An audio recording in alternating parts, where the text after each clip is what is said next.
అదే RTV app వార్తల్ని క్షణాల్లో చదివే అవకాశం ఉంటుంది. ఒక న్యూస్ పేపర్, ఒక టెలివిజన్ ఛానల్ మీ చేతుల్లో ఎప్పుడూ ఉంటాయి. రానున్న పార్లమెంట్ ఎన్నికల్లో కూడా పాలమూరు ప్రజలు ఎవరి వైపు ఉంటారనే అంశంపైన మన మహబూబ్నగర్ పట్టణంలోని మహబూబ్నగర్ బస్టాండ్ ప్రాంతంలో ఉన్నాం. రేపు జరగబోయే పార్లమెంటు ఏదైతే నియోజకవర్గం ఉందో మహబూబ్నగర్ పార్లమెంటు అభ్యర్థులు ఎవరైతే నేపథ్యాలు కూడా ప్రజలు గత 10 ఏళ్ళుగా గత ఎంపీ ఏ అభివృద్ధి కార్యక్రమం చేశారు, ప్రధానమంత్రులు మోడీ కూడా ఏమేమి అభివృద్ధి చేశారు, ఇప్పుడు ఎవరికి ప్రజలు ఓటు వేయబోతున్నారు అంశాలపైన ఇక్కడ స్థానికంగా కొంతమంది ఉన్నారు. వారిని అడిగే ప్రయత్నం చేద్దాం. అసలు చెప్పమ్మా, ఏంటి రేపు పార్లమెంట్ ఎన్నికలు వస్తున్నాయి, రేపు పార్లమెంట్ ఎన్నికలు కూడా మీరు ఎవరికి ఓటు వేయబోతున్నారు, అలాగే అభివృద్ధి 10 ఏళ్ళలో ఏమేమి జరిగింది? నేను ఇప్పుడు బీజేపీకి ఓటు వేయాలనుకుంటున్నా. రేవంత్ రెడ్డి వచ్చినందుకు మనకి ఈ బస్సులు ఫ్రీ పెట్టి ఏం పెట్టిండు, బస్సులు ఫ్రీ పెట్టి మహిళలను బాగా ఇబ్బంది అవుతుంది. ఇంకా అదే వచ్చేసి అది ఇస్తా ఇది ఇస్తా అని చెప్పి ఏం ఇవ్వలేరు ఇప్పటివరకు. మహిళలకు ఉచితంగా నెలకు 2500 ఇస్తా కాబట్టి అని చెప్పారు. కాబట్టి ఏమి ఇస్తారు, ప్రస్తుతానికి అసలు ఏముంది అసలు యూజ్ చేసడానికి?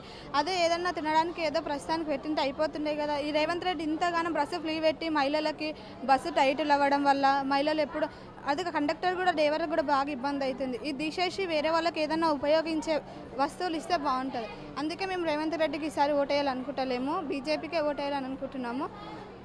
ఇంకా మరి వచ్చేసి పరిసరాలన్నీ చూస్తే ఎట్లున్నాయి, కరెంటు విద్యుత్ సరిగ్గా లేదు, ఆయన వచ్చినందుకు వాటర్ సరిగ్గా లేవు.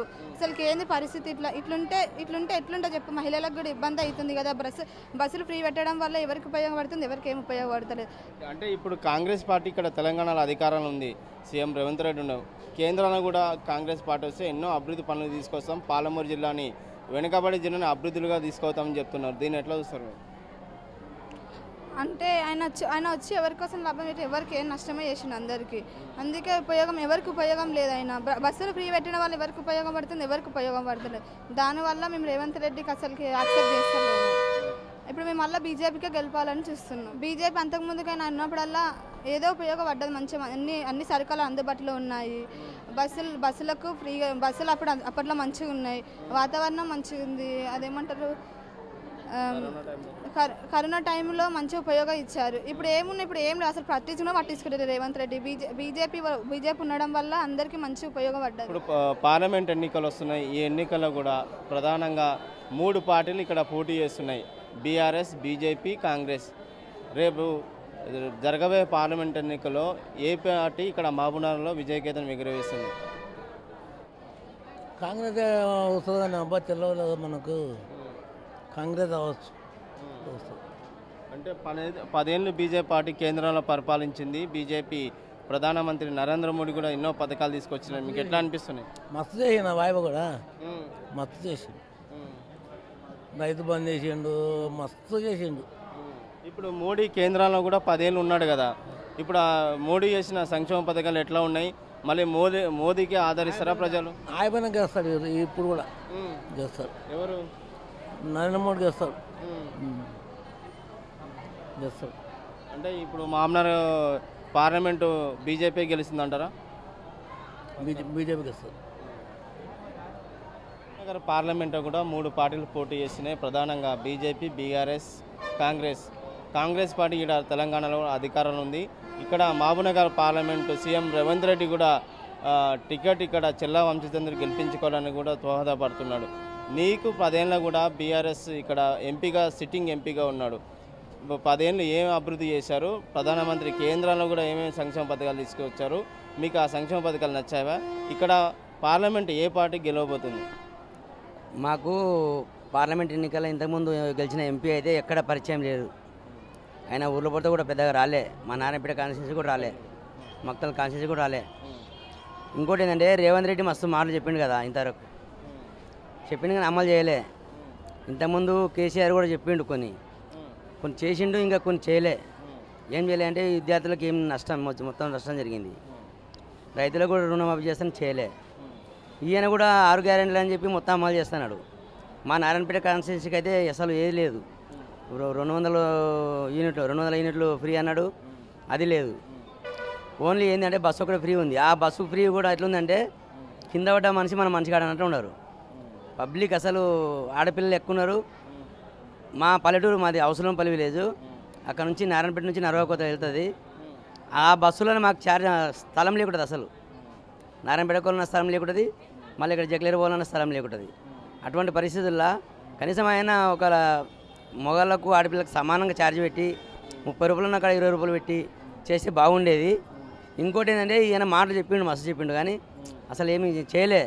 ముఖ్యంగా ఏంటంటే ఇప్పుడు మనకు 200 యూనిట్లు అన్నాడు, 2500 అన్నాడు, అన్నీ ఫ్రీ. రైతులకు 9 తారీఖే రైతు బంద్ చేస్తున్నాడు, ప్రమాణ స్వీకారం రోజు రైతు బంద్ చేస్తున్నాడు, చేయలే.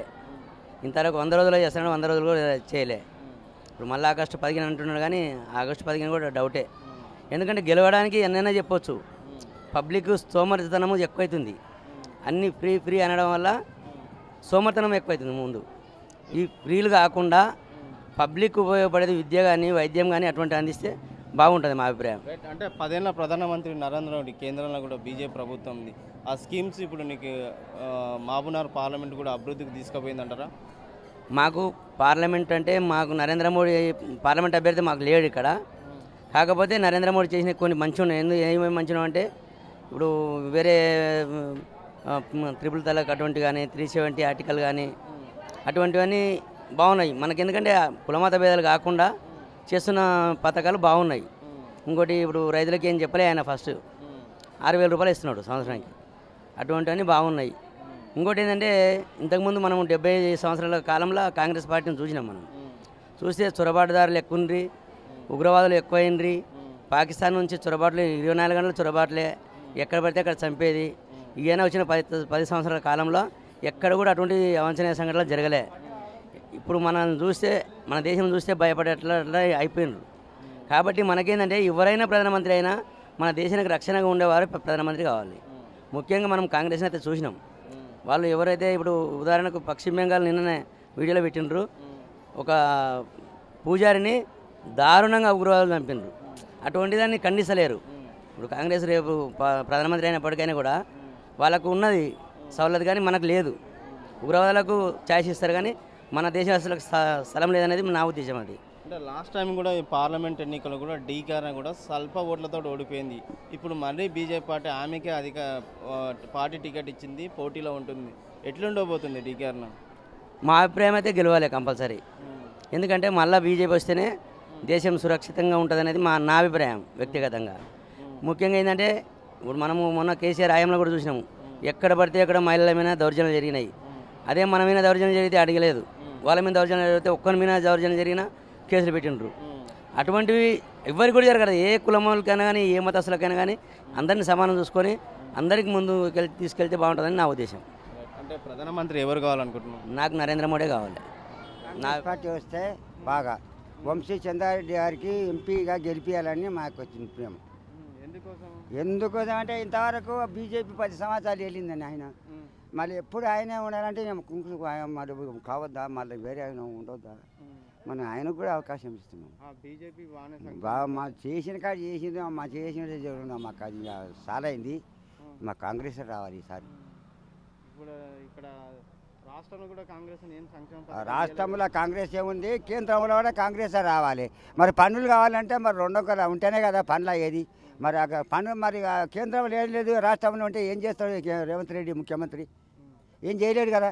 మరి కేంద్రంలో కూడా ఎంపీ వంశీ చంద్రారెడ్డి గారు ఉంటే ఏదన్నా పనులు అయితే ఆయన, లేకుంటే కావు. అవన్నీ మంచిగానే చెడుగానే చేసింది కదా, వదులుకున్నాలి. ఎట్లా మంచి పుట్టినాక మంచి పేరు అని వస్తుంది, చెడ్డ పేరు అని వస్తుంది. మంచి చేసిన చెడ్డ జనాలకే తెలుసు. ఇక నేను చెప్తే లాభం లేదు. డీకేఆర్న పోటీ ఉండకో అయ్యాక అంతే. ఆయన పోటీ ఉంటే వంశీ చంద్రెడ్డి నేను పోటీ అన్నాడు కాంగ్రెస్కి వెళ్ళి. ఆ పోటీలు మస్తుంటాయి నాయన. నేను బతకాలని ఉంటా, నీ బతకాలని అంటాడు. ఆ పోటీ విడిచిపెట్టు. మాకు కావాల్సింది, జనాలకు కావాల్సింది ఇప్పుడు కాంగ్రెస్ కావాలి అంతే. ఇంకా మరిన్ని వీడియోస్ కోసం ఛానల్ ని సబ్స్క్రైబ్ చేయండి. లేటెస్ట్ అప్డేట్స్ కోసం వాట్సాప్ ఛానల్ ని ఫాలో చేయండి. అండ్ లింక్ డిస్క్రిప్షన్ లో ఉంది.